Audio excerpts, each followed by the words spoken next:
Shri Venkateswara gold తాకట్టులో ఉన్న మీ బంగారాన్ని విడిపించి కొనబడును.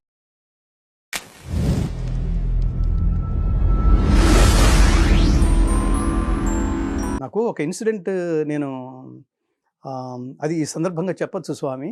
ఇది మీరు మీరు స్వామి మాలలో ఉన్నారు, ఖచ్చితంగా పరిపూర్ణమైన ఆధ్యాత్మిక మార్గంలో ఉన్నారు. నాకు మీ బ్యాక్గ్రౌండ్ కూడా తెలుసు కాబట్టి మీరు ఎంత అంకిత భావంతో పనిచేస్తారో, ఎంత సమాజం కోసం పనిచేస్తారో తెలుసు నాకు. మీరు మీరు ఏం చేసినా ఆలోచించి చేస్తారు, ఆలోచింప చేస్తారు. సో అది నేను స్పష్టంగా చెప్పచ్చు. నేను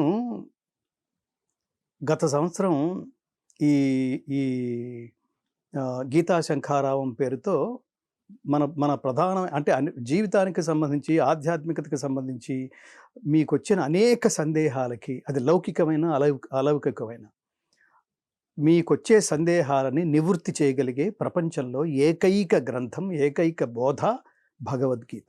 అందులో సందేహం లేదు. అందుకనే మన భగవద్గీత ఫౌండేషన్ ప్రధానమైన లక్ష్యం ఇంటింటా గీతా జ్యోతి వెలిగించాలి, వెలగాలి.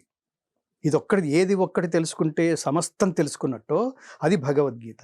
ఏది తెలుసుకుంటే, ఏది తెలుసుకుని అర్థం చేసుకుని ఆచరించటం వల్ల ఈ సంసార చక్రానికి మళ్ళీ మనం తిరిగి రామో ఆ ఉపదేశం పేరు భగవద్గీత.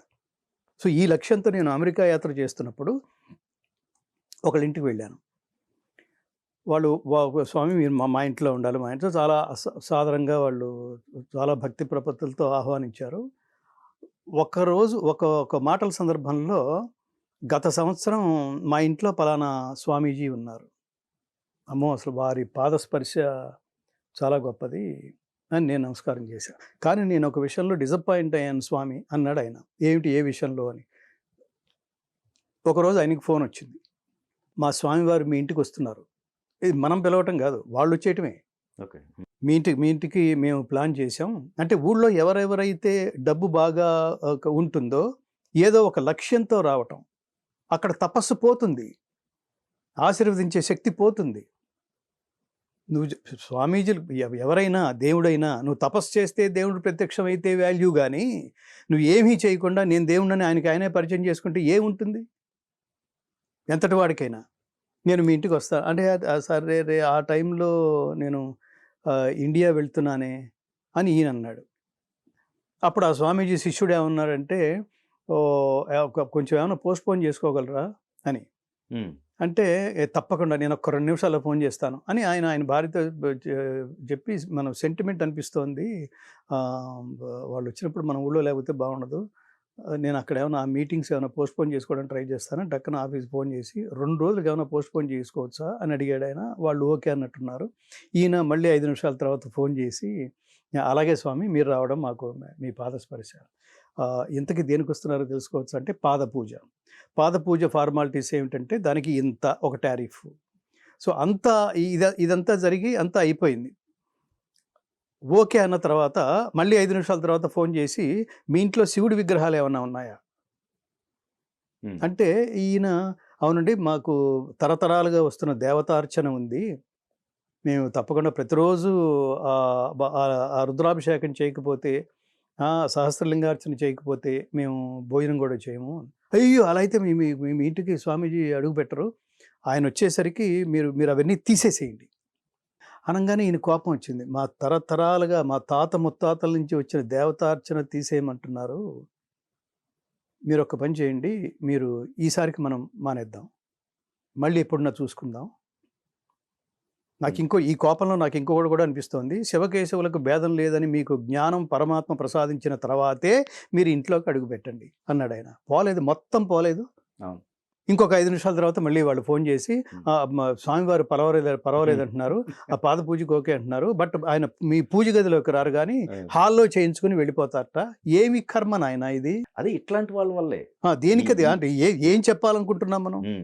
దీనికి అందరికీ ఇవ్వాల్సిన ఎస్ అందరికీ అంటే, నేనేమంటానంటే, గీతలో ఒక మహాద్భుతమైన శ్లోకం స్వామి, ఏ యథా మాం ప్రపద్యంతే తాంస్తథైవ భజామ్యహం మమ వర్త్మాను వర్తంతే మనుష్యాః పార్థ సర్వశః.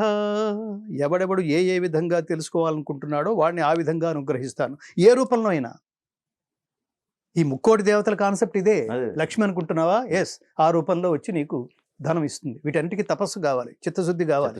ఆ కనెక్టివిటీ అని అన్డైవర్టెడ్ కాన్సన్ట్రేషన్, అన్డైవర్టెడ్ డివోషన్ పేరుతో భక్తి.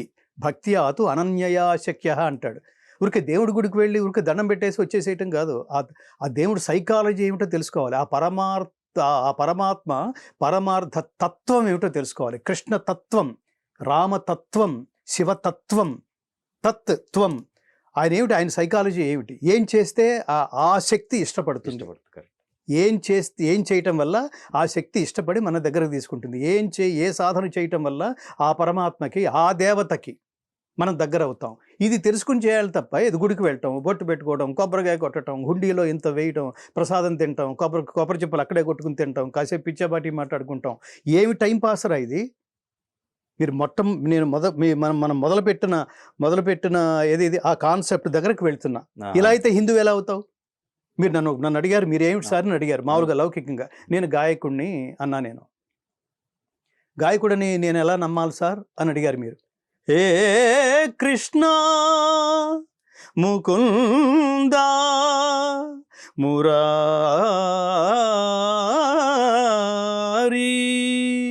అన్నా నేను. నిజమేనండి, మీరు బాగానే పాడుతున్నారు, మీరు సింగరే అన్నారు మీరు. అంటే నేను ప్రూవ్ చేసుకున్నాను నేను గాయకుడినని, మీరు నమ్మారు. ఇప్పుడు నేను అడిగితే మీరు హిందువేనా అని అడిగారు. ఎస్ అన్నా. ఎస్ అంటంతో అయిపోయిందా? ఎన్ని కలిస్తే హిందువు? హిందూ అంటే సర్వజన బంధువు అని అర్థం నా దృష్టిలో. ప్రపంచంలో అందరినీ ప్రేమించగలిగేవాడు, అందరిలోనూ కలిసిపోగలిగేవాడు, అందరినీ తనలో కలుపుకోగలిగేవాడు హిందూ ఒక్కడే. Ideology of Hinduism is like that. ఇందాక చెప్తుంది భగవద్గీత మత గ్రంథం కాదు, మానవీయ గ్రంథం, సర్వమానవాళి ఆచరించదగిన గ్రంథం. మీరు అడిగితే ప్రతి శ్లోకంలోనూ నేను ఒక దృష్టాంతం చెప్తాను, నేను ప్రూవ్ చేయగలను.